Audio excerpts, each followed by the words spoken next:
imagine she'll start right up.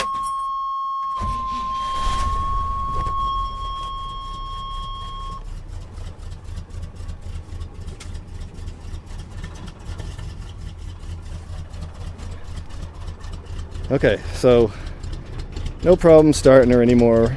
Now I just get under the hood and I flip the choke closed and she'll fire right up. So I got to change out either the electric choke module or I got to make it manual choke, one or the other.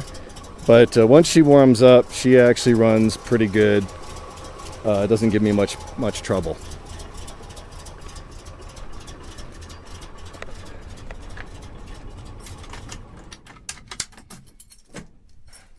Okay, so what does she need?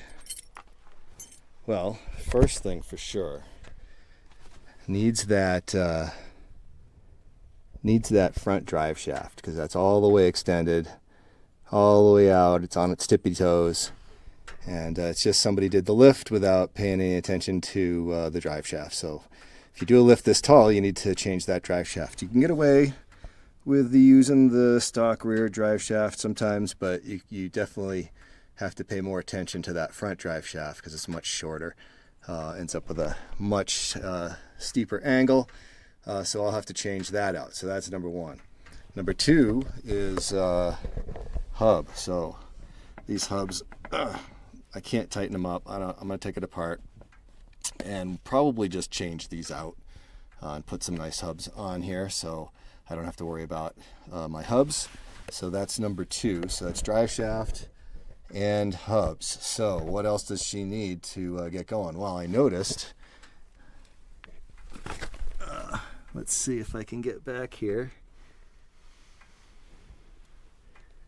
You can see that there is no deflector plate or dust cover or whatever you want to refer to it as over the flywheel on this transmission. So I need to get some kind of cover there, and I might just make something because I think it's just a piece of sheet metal, and maybe I'll just cut something to fit that.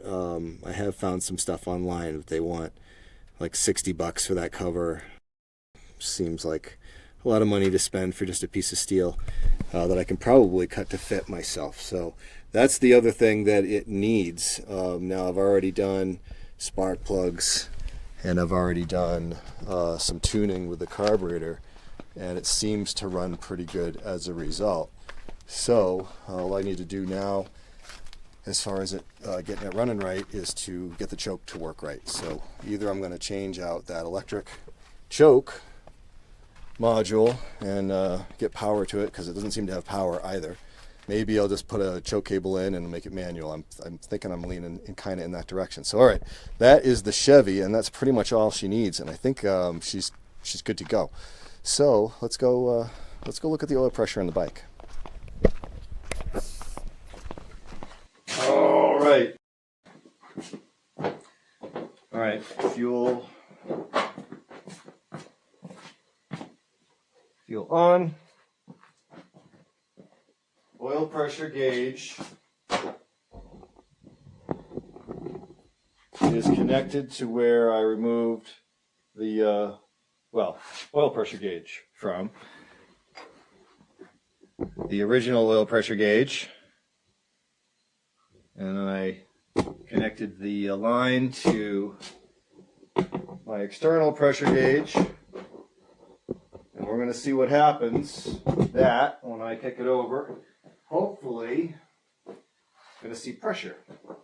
All right, let me connect the battery.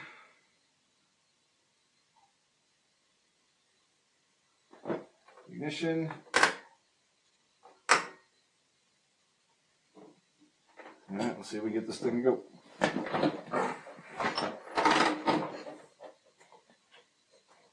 Couple of shots of fuel.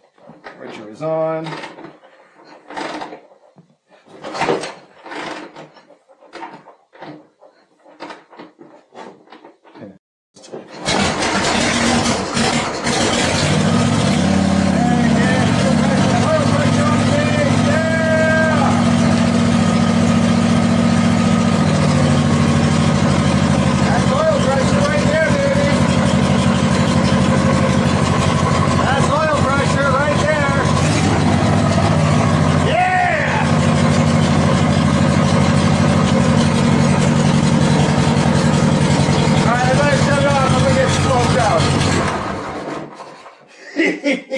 All right, yeah, I already, it's too late, smoked out.